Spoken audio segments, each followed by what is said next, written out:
건강한 우리 몸.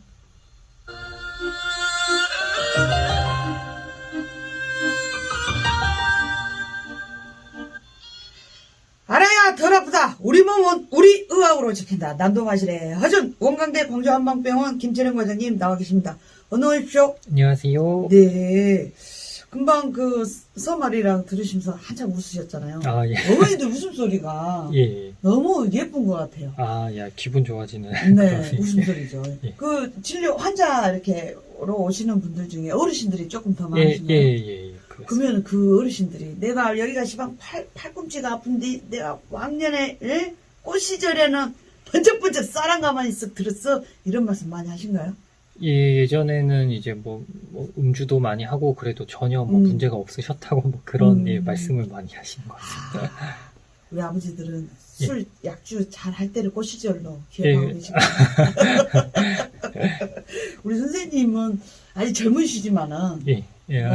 나한테 꽃 시절은 언제다 이런 때 있어요? 저는 그냥 뭐 지금 좋은 것 같습니다. 아주 좋아 보입니다. 예. 네. 자, 오늘 골다공증에 대해서 이야기해 주신다고요? 예, 맞습니다. 그래서 이 골다공증이 네. 그 이름 그대로 뼈에 구멍이 이렇게 네, 숭숭 네. 생긴다는 건데요. 네. 그래서 뼈의 양이 줄어들어서 뼈에 구멍이 많아지고 그러다 보니까 약해져서 잘 부러지는 그런 질환을 골다공증이라고 합니다. 예. 자, 오늘 골다공증 아마 제 또래부터 다들 고민하고 있을 거예요. 예, 골다공증에 궁금한 점 있으시면 언제든지 샵9930 카카오톡 오픈 채팅방 지정남의 남도마실로 문자 보내주시기 바랍니다. 저희 친정엄마도 골다공증이 굉장히 심하셔서 예. 허리 수술해야 되는데 수술하지 못할 정도로. 아, 예. 그래서 이제 굉장히 관심이 많거든요. 예. 그러면 이성이 돼서도 뼈는 계속해서 만들어지기는 집니까? 예. 그래가지고 그 우리 자라나는 청소년들은 이제 뼈가 막 이렇게 길어지고 근데 성인은 그렇진 않지만은 그래도 뼈가 계속해서 성장은 한다고 보시면 되거든요. 그래가지고 일생 동안 뼈라고 하는 게 일생 동안 지속적으로 이렇게 성장하고 그 다음에 흡수되고 이런 과정을 반복하면서 변하는데 그래서 우리가 1년마다 10%의 뼈가 교체된다고 보거든요. 그렇게 해가지고 10년이 지나면 우리 몸의 뼈는 모두 새로운 뼈로 교체된다고 보고요. 그래서 20대에서 30대까지 골밀도가 가장 높고 그 이후로는 이제 조금씩 감소하다가 여성분들의 경우에는 완경 후에 첫 5년간 급속도로 골밀도가 약해지기 때문에 그때 이제 골다공증이 많이 올 수가 있습니다. 이게 뼈가 계속해서 만들어진다. 성인이 돼도. 네. 교체가 만들어지고 그러니까 파괴되고 만들어지고 이게 계속 반복된다고 보시면 될 것 같습니다. 뼈가 교체가 되면서 키도 크면 얼마나 좋아요. 근데 이제 그 여성들이 골다공증은 여성들의 질병처럼 인식되잖아요. 어쩌 그럴까요? 그리고 실제로 이제 여성분들한테 더 많은데, 그러니까 남성분들은 나이가 증가함에 따라서 장에서 칼슘 섭취가 적어지고 뼈 생성도 감소하면서 골다공증이 오게 되는데 이 과정 자체는 이제 서서히 진행이 되는데요. 근데 여성분들은 이제 완경이라고 하는 이런 명백한 그런 계기가 있기 때문에 여성분들한테서는 그래서 이렇게 급격하게 골다공증이 올 수가 있고 남성분들은 그런 게 없으니까 좀 서서히 오다 보니까 발생도 훨씬 적다고 보시면 되겠습니다. 그래가지고 그 환자 수를 비교했을 때는 여성은 60대 분들에서 골다공증 환자 수가 가장 많고 남성은 70대 분들에서 가장 많거든요. 그래서 건강보험 심사평가원 자료를 보면 2019년도를 기준으로 했을 때 60대 여성분들 중에서 골다공증 환자 수가 37만 명이었고 그리고 70대 남성 골다공증 환자 수가 2만 4천 명이었거든요. 그러니까 10배 이상 차이가 난다고 보시면 되겠습니다. 그러네요. 37만 명 대 2만 4천 명이에요. 네. 10배 이상이 되네요. 저는 아이를 낳으면 이 골다공증이 조금 더 심해질 수 있다. 이렇게 알고 있었거든요. 근데 완경이네요, 완경. 폐경, 완경. 그러면 진짜 조금 더 선생님 결론부터 말씀을 해주시면 안 될까요? 궁금해서 지금 제가 돌아가셨어요. 그 골다공증은 좋아질 수 있는 거예요? 그래가지고 그게 뭐 이렇게 칼슘도 적절히 섭취해주고 적절하게 운동을 하면 그게 뭐 일단은 더 어느 정도는 그래도 조금 더 튼튼해질 수 있다고 보기도 하고 근데 이제 주 목표는 더 나빠지지 않게 그래가지고 뼈가 부러지지 않게 그런 게 좀 중요하다고. 야, 60대 여성이 37만이래요. 정말 이거 우리가 좀 잘 인지를 해야 될 것 같아요. 그러면 골다공증의 원인, 이제 완경이라는 원인이 있는데 더 구체적인 원인이 있지 않습니까? 예. 그래가지고 우리가 뭐 이런 자연적인 노화 이외에 그러니까 네. 여성분들의 완경 이후에 그런 골다공증이 오지만은 이런 거 이외에 몇 가지 원인들이 있는데 첫 번째는 이제 칼슘 부족이라고 보시면 되고요. 그래서 칼슘의 섭취량 자체가 적어서 그럴 수도 있고 또는 먹는 거 자체는 양이 적절한데 소화기에서 잘 흡수하지 못하면 골다공증이 또 생길 수가 있습니다. 그래서 이러다 보니까 아무래도 음주를 많이 하시는 분들이 칼슘의 흡수를 떨어뜨릴 수 있어서 골다공증이 더 잘 올 수가 있고요. 맥주 먹으면서 멸치를 계속 먹으면 그건 안 돼요? 예를 들면. 그래도 안 좋지 않을까. 예. 과도한 음주는 좋지 않다. 예. 그리고 두 번째는 비타민 D 결핍이라고 할 수 있는데요. 그래서 비타민 D는 우리 인체에 칼슘을 보존하고 뼈가 왜요? 야, 계속 빵 터지세요. 예, 멸치 얘기가. 한 번도 이런 생각 안 해보셨죠? 예. 저 같은 지향실은 환자가 있어요. 선생님, 멸치 먹으면 되잖아, 맥주 먹을 때. 자. 예, 뭐, 멸치 안 드시는 것보다는 좋을 것 같습니다. 예, 알겠습니다. 그래가지고, 예, 비타민 D가 우리 인체에 칼슘을 보존하고 뼈가 분해되는 것을 막는 역할을 하는데, 그래서 이 비타민 D가 부족해지면 골다공증이 올 수가 있거든요. 그래서 이 햇빛에 적절하게 노출되면 비타민 D는 우리 피부에서 합성이 됩니다.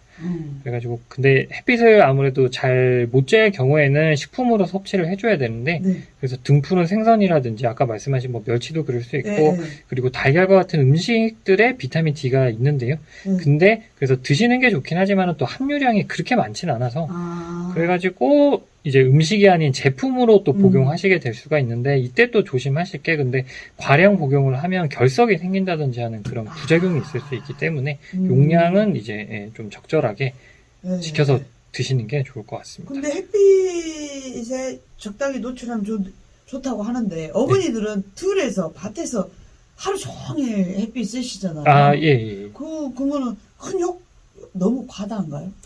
아니요, 이제 천연적으로 이렇게 합성되는 거는 이제 과다하다고 볼 수는 없고, 근데 너무 햇빛에 노출되면 비타민 D 자체는 문제가 없더라도 이제 자외선 때문에 피부에 또 안 좋으실 수가 있을 것 같고. 적당히가 어려워요. 그래가지고, 그런 거 이외에 다른 원인 때문에 이제 골다공증이, 그런 분들이 만약에 골다공증이 오신다면, 그럴 수가 있을 것 같습니다. 그리고, 약물에 의해서도 골다공증이 발생할 수 있는데. 약물에 의해서요? 네. 그래서 이게 대표적으로 유명한 게 스테로이드고요. 예? 스테로이드가 골다공증 유발을 시켜요? 예. 그래가지고 이게 좀 유명해가지고 그래서 특정 질환 때문에 스테로이드를 복용하시는 분들은 스테로이드를 끊기는 쉽지 않은데 그래도 이렇게 골다공증이 와서 뼈가 약해질 수 있다는 걸 인지를 하고 아무래도 그런 몸에 충격을 많이 주는 운동이나 이런 거는 좀 피하시는 게 좋을 것 같습니다. 왜 아이들 뭐 바르는 이것도 스테로이드제다. 이제 약사님들이 말씀해 주시는데 이게 그냥 안 좋다는 건 알고 있었지만 많이 과량으로 했을 때는 흡수가 됐을 때는 근데 뼈를 약하게 할 수 있어요? 이 바르는 거는 이제 먹는 거랑은 좀 차이가 있을 수 있긴 하겠지만 어쨌든 그래도 흡수가 되니까 좀 처음 알았습니다. 그래서 이 스테로이드가 굉장히 어떻게 보면 마법의 약이라고 할 정도로 효과를 굉장히 다양하게 많이 보는데, 근데 그것 때문에 이제 장기간 복용하게 되면 사실 큰 문제가 생길 수 있어가지고, 그래서 이게 처방하시는 그런 의원에서도 그렇게 장기간 처방하진 않으시니까요. 근데 막 그러니까 뭐 장기 이식을 했거나 그런 분들은 면역 억제 목적으로 스테로이드를 계속 드시거든요. 그런 분들은 근데 또 안 드실 수가 없기 때문에 그래서 장기간 저용량으로 계속해서 드시는데 그래서 저용량이긴 하지만은 그래도 이제 뼈가 좀 영향을 받을 수 있다는 거를 생각은 하시고 그러시면 좋을 것 같습니다. 그리고 또 중요한 게 운동 부족도 중요한 원인인데요. 그래서 우리 뼈가 튼튼해지려면 체중을 적절하게 실어주는 운동으로 이 뼈를 계속 자극을 해줘야 되는데 그래가지고 운동량이 너무 부족하면 골다공증이 더 잘 올 수가 있고 그래서 어릴 때부터 이게 그러니까 우리 젊을 때 그럴 때 활발하게 뛰어놀수록 나중에 어른이 돼서도 골밀도가 더 높다고 보거든요. 그래서 어릴 때부터 젊으실 때부터 운동을 계속 하시는 게 좋겠습니다. 근데 책상에 앉아갖고 공부할 것이 아니고 나가 놀아보라 해야 건강하게 좋아지는 건데 아이고 아쉽습니다. 근데 왜 요새 젊은 20대 여성들도 골다공증이 나타나기 시작했다면서요? 예, 그게 그게 어쩐데요? 되게 큰 게 이제 매스컴에서 이렇게 너무 그 마른 이런 체형만을 강조를 하니까 그래서 골다공증의 위험군이 그런 되게 오히려 지나치게 마르신 분들이 더 위험하다고 보시면 되거든요. 그러니까 그런 분들은 크게 충격을 받은 일도 없는데 뭐 발만 살짝 삐끗했는데 뭐 뼈가 이렇게 살짝 금가시는 경우도 있고 그 다음에 또 그런 비타민 D나 이런 게 햇빛을 쬐는 시간이 부족하다 보니까 예, 또 요즘에는 햇빛을 쬐더라도 그 자외선이 안 좋다고 하니까 선크림 이런 걸 많이 바르시잖아요. 진짜 팔 나오는 데는 다 바르는 것 같아요. 그런 아무래도 선크림을 바르고 햇빛을 쬐면 또 비타민 D가 더 합성이 덜 된다고 보거든요. 예, 그래가지고 그런 게 있을 것 같습니다. 예. 그러면 햇빛 이야기가 계속 나오잖아요. 네, 네. 어느 정도 뭐 하루에 뭐 몇 시간 뭐 이런 것이 있나요? 네, 네. 그래가지고 이게 지나치면 뭐 이렇게 밭에서 일하시다가 막 그렇게 지나치게 쬐면 자외선 때문에 피부가 손상되니까 안 좋은데요. 그래서 보통 일주일에 최소 2번 정도로 해가지고 한 번에 15분 정도 이렇게 팔다리 쪽을 노출시키는 게 좋다고 봅니다. 그리고 이때 주의할 게 실내에서 이렇게 유리 창문을 통해서 들어오는 het살이나 또 이제 옷으로 가린다든지 선크림을 피부에 이렇게 바른 상태에서는 햇빛을 쬐도 또 비타민 D가 거의 만들어지지 않는다고 하거든요. 네.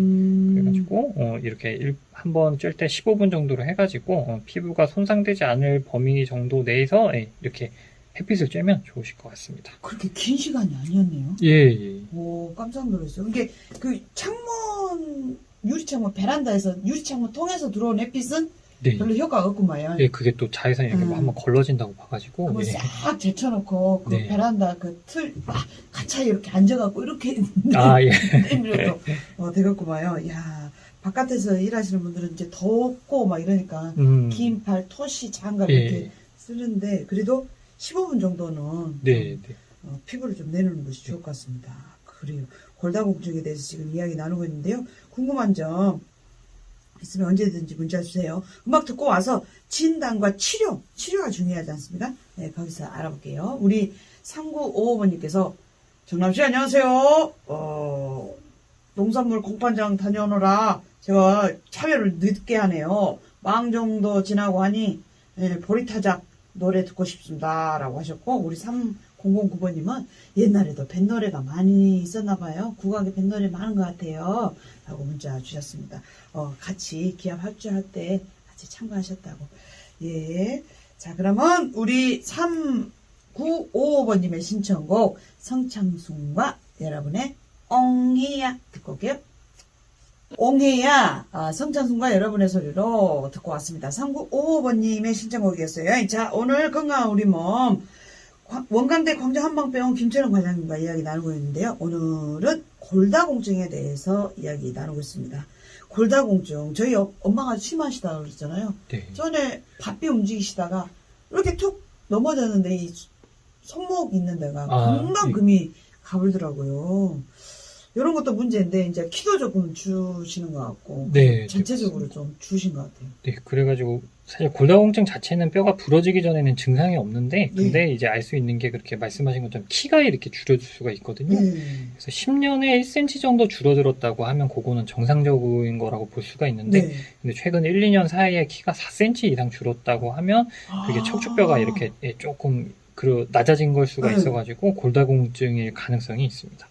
4cm 이상 줄기도 하는구만요. 예. 그러면 진단 어떻게 해야 됩니까? 건강검진 하면 해주잖아요. 네. 뭐 좋습니다. 예, 좋은 것 같다. 그렇게 하는데. 예. 그래가지고 그 T점수라고 하는 게 있는데, 골밀도 검사라는 거를 해가지고 T점수라고 하는 게 나오는데요. 그래서 그 점수가 마이너스 1보다 높으면 정상이고, 마이너스 1에서 마이너스 2.5 사이면 골감소증, 마이너스 2.5 미치면 골다공증으로 그럴 때 그렇게 분류를 합니다. 그래서 이 검사 자체가 그렇게 힘든 검사는 아니기 때문에 그렇게 건강검진에서 하실 수도 있고 저희 병원 같은 경우도 이제 양방과가 안에 있으니까 골다공증 검사를 쉽게 할 수 있어가지고요. 그러면 그 검사하는데 이제 금방 끝납니까?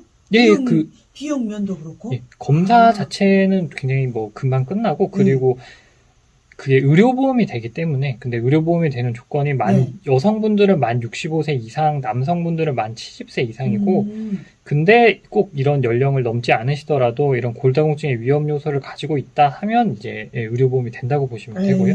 그래서 보통 아마 이게 5만 원 내외 정도인 걸로 알고 있습니다. 아, 그래요. 저도 이제 가족력이 있을 거 아니에요. 그래서 검사를 받아야겠다 싶은데 골다공증으로 진단이 딱 나오면 어떤 걸 주의해야 됩니까? 네, 아까 말씀해주신 것처럼 어머님 말씀처럼 골절을 제일 조심해야 되는데요.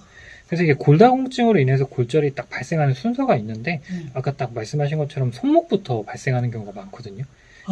예. 아, 그랬구만요. 예, 그리고 그거를 시작으로 이제 척추 쪽에 압박골절이라고 해서 뼈가 이렇게 눌리는 그런 게 있을 수가 있고, 그 다음에 마지막으로 오는 게 대퇴골 골절이라고 해서 우리 고관절, 허벅지 쪽에 이런 뼈가 이렇게 골절이 되는 그런 순서로 잘 오기 때문에, 그래서 특히나 이렇게 골절이 한 번 오고 나면 다음 해에 더 추가 골절이 생기는 경우가 굉장히 많기 때문에 이렇게 한번 골절을 겪으신 분이라고 하면 더욱더 이제 주의하셔야 되고요. 그래서 손목 같은 경우는 우리가 수술을 하더라도 그래도 이제 불편하긴 하시지만 이렇게 거동을 잘 하실 수가 있는데, 근데 만약에 이런 대퇴골 골절이 오면 누워서 지내셔야 되기 때문에, 근데 어르신들 같은 경우는 이렇게 누워 지내시다 보면 혈액순환도 안 되고 근육들도 빠져버려가지고 좀 2차적인 문제가 생길 수 있거든요. 그래서 예방을 하는 게 제일 중요하겠습니다. 그래. 예방을 잘 하고 싶은데, 그러면 그 치료, 예방과 치료는 어떻게 해야 될까요? 네. 그래가지고 양방에서는 뼈의 형성을 촉진하거나 분해를 덜 되게 하는 약물이나 주사를 쓰는데요. 그래서 이런 약들이 막 매일 이렇게 혈압약처럼 매일 드시고 그런 게 아니라 한 달에 한 번 복용하거나 약에 따라서 3달에 한 번 복용하시거나 또는 주사는 6개월에 한 번 맞으시거나 그런 식이거든요.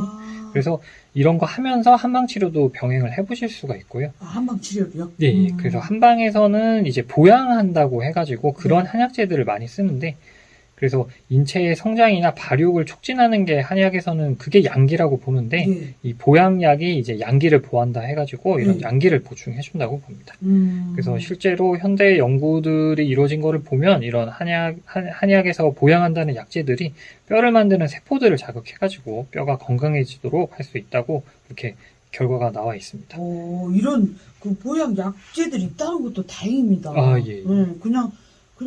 그냥 받아들이고 운명처럼 사슈해보면 진짜 답답하겠는데 어떤 것이 보양약이에요? 그래서 그 대표적인 게 제일 유명한 게 녹용이라고 보시면 되고요. 그래서 성장기 아이들한테도 녹용약을 처방하는 게 이렇게 뼈의 성장을 돕기 위한 목적이라고 할 수 있겠습니다. 근데 그 녹용은 왜 체질마다 잘 먹어야 된다, 그런 이야기도 많잖아요. 그래가지고 또 그 녹용 같은 경우는 그 말씀하신 체질도 있고, 그리고 의외로 이게 종교적인 문제도 있거든요. 그 종교적인 문제. 그래요? 그 약간 이 사슴의 그런 뿌리다 보니까 그 특정 종교에서는 이런 거를 이제 드시는 거를 금기시 해가지고, 그래가지고 그런 분들한테는 녹용 대신에 또 녹각이라고 해가지고 녹각이요? 그런 한약재들이 있어가지고 그런 거를 또 써볼 수가 있고, 또 녹용 자체는 근데 이게 효과는 좋다고 보지만은 사실 굉장히 비싸거든요, 비용. 녹용이 들어가면 거의 한약 가격이 2배가 되기 때문에. 그러게 어디 드라마에서 보게 용이용 이렇게 하던데 그게 이제 그 정도로 귀한 거다 이런 거였구만요. 그래가지고 그 대만 쪽에서 거기서 또 전통의학 이런 쪽으로 연구가 많이 되고 있는데, 거기서 10년 동안의 건강보험 자료를 분석했더니 한약을 복용한 사람들이 복용하지 않았던 사람들보다 골다공증 진단 후에 골절 발생률이 낮았고, 특히 1년에 30일 이상 한약을 장기 복용한 골다공증 환자분들의 골절률이 더욱 낮았다는 그런 보고가 있습니다. 그럼 골다공증이라는 진단을 받게 되면 이제 한의원에 가가지고 여기에 좀 이렇게 괜찮은 약들을 지어서 먹는 게 큰 도움이 되네요. 그리고 또 좀 생각하실 때 이런 유전이나 그런 거 생각해서 고위험군이라고 생각하시면 그 골다공증이 또 꼭 아니라도, 왜냐면 미리 관리하시면 좋으시니까요. 근데 운동이 제일 좋긴 한데 만약에 여건상 그런 게 안 되면 이렇게 약물도 같이 해보실 수가 있고. 그러면 그 골다공증 환자들의 운동은 걷기가 제일 좋을까요? 걷기가 제일 좋으실 것 같습니다. 그래가지고 그 좀 과격한 운동 이렇게 치고받고 하는 그런 거는 이제 조심하시는 게 좋고. 걷기, 빠르게 걷기가 좋을 것 같습니다. 그러면 이제 그 외에 연세 드신 어머님들은 아이고 이제 다 살맛이 살았는데 뭔 한약이다냐, 됐다, 이런 마음을 돌리는 약은 없습니까? 저희 엄마한테 아무리 전화할 때 아야야 막 이러시거든요. 일단 근데 또 활동 잘하고 하시면 네. 그런 햇빛 많이 쬐고 네. 그 모든 약들이 근데 또 사실 뭐 억지로 이렇게 하긴 그렇고 그 약 이외에도 아까 말씀드린 뭐 햇빛도 좀 비교적 자주 쬐시고 이렇게 운동하고 하시면 또 좋으시니까요. 근데 이제 손목을 한번 골절을 당하셨기 때문에 이제 그러니까 뭐 척추나 이런 다리 쪽도 어쨌든 조심은 하셔야 돼가지고 예. 그래요. 대만에서 그 연구 결과 1년에 30일 이상 그 한약을 장기 복용한 골다공증 환자들이 골절률이 훨씬 낮아진다고 하니까 저 같은 경우는 직접 진짜 당장 관심이 가집니다. 네. 자, 그래요. 일단 운동, 걷기, 운동이 가장 좋을 것 같고 진짜 이 뼈에 좋은 멸치 맥주 한번 시면 안 됩니다. 음식으로. 그다음에 특정 약도 좀 챙겨 먹는 게 좋을 것 같습니다. 자, 오늘 또 이 골다공증에 대해서 이야기 잘 나눴습니다. 아이고, 오늘 또 애쓰셨습니다. 감사합니다. 예. 특정 질환에 대해서 좀 알고 싶다. 이럴 때는 언제든지 샵 9930으로 남겨주세요. 카카오톡 오픈 채팅방 지정남의 남도마씨도 남겨주시면 저희들이 바로 준비하도록 하겠습니다. 조혜령의 소울시티 들으면서 우리 김철현 과장님, 남도마실의 허준 선생님 보내드리랍니다. 쌤, 예. 살펴왔어요? 감사합니다. 예.